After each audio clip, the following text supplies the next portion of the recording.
शेतकरी मित्रांनो, आज 2 जानेवारी 2025 आज आपण आलो आहे मल्चिंगच्या प्लॉटमध्ये, जिथं टरबूज आणि त्याचबरोबर आंतरपीक म्हणजेच मिरची याची लागवड केलेली आहे. आज आपण आपल्यासोबत युवा शेतकरी आहेत. त्यांचं वय सुद्धा जास्त नाही, 21 वर्ष आहे फक्त. त्यांचा आपण थोडक्यात मनोगत घेऊया. आणि मिरची किंवा टरबूज या पिकाला ड्रेसिंग करत असताना आपल्याला कोणकोणत्या प्रकारचे ड्रेसिंग करायला हवे याची सुद्धा आपण माहिती घेऊया. शेतकरी मित्रांनो, जेव्हा मिरचीचे पीक हे 10 ते 15 दिवसाचे किंवा टरबूजाचे पीक हे 5 ते 10 दिवसाचे होते, याच्या दरम्यान आपल्याला ड्रेसिंग करायची आहे. ड्रेसिंग करताना एका एकरसाठी 500 ml कस्टोडिया घ्यायचा आहे. यासोबत इसाबियान 1 लिटर आणि ॲसिपेट 75% हे आपल्याला एका एकरसाठी 1 किलो घ्यायचं आहे. आणि समप्रमाणात आपल्याला ड्रेसिंग ड्रिपद्वारे करायची आहे. आपल्यासोबत युवा शेतकरी आहेत, आपण त्यांचं थोडक्यात मनोगत घेऊया. तर सर्वप्रथम आपलं नाव काय विशाल संतोष खंदारे, आणि प्रॉपर गाव? माळकणी, तालुका महागाव, जिल्हा यवतमाळ. आपलं वय किती आहे? 21. आणि आता तुम्ही ही जी शेती आहे, जवळपास माळावर असल्याने शेती आहे, एकदम हलकी जमीन आहे. इथं काळ्या मातीचं प्रमाण खूप कमी आहे, तरी सुद्धा इथं तुम्ही चांगल्या प्रकारे प्लॉट सुरुवात केली समजा डेव्हलप करण्यासाठी. आज या मिरचीला किती दिवस झाले?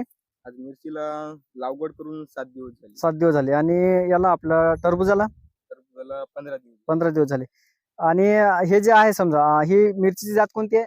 786. आणि टरबूजाची? बाहुबली. ठीक आहे. तर शेतकरी मित्रांनो, या ठिकाणी आपल्याला बघू शकता 2 आंतरपीक इथं बघायला मिळतात. हे मिरची आणि समोर टरबूज.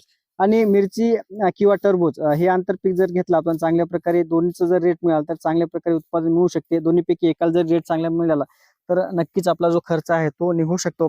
यामध्ये महत्वाचं आहे, अनेक शेतकरी टरबूज लागवड करताना रोप निवडतात.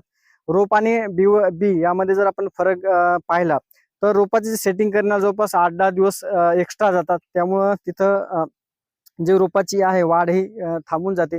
आणि टरबूज या पिकाचा कालावधी कमी असल्यामुळं 8 किंवा 10 दिवस जर थांबून गेल तर जे काही आपल्या उत्पादनामध्ये बियाचं जे आहे, समजा आपण बिया लावल्या तर बियामध्ये चांगल्या प्रकारे कंडिशन घेऊन सुरुवातीपासून चांगल्या प्रकारे डेव्हलप होते.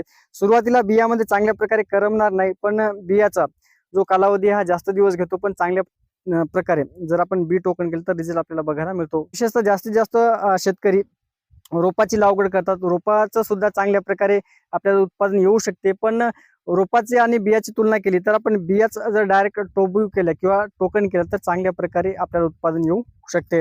आता महत्वाचं आहे, याला जे पहिली ड्रिचिंग आहे ही आपल्याला लवकरात लवकर करायची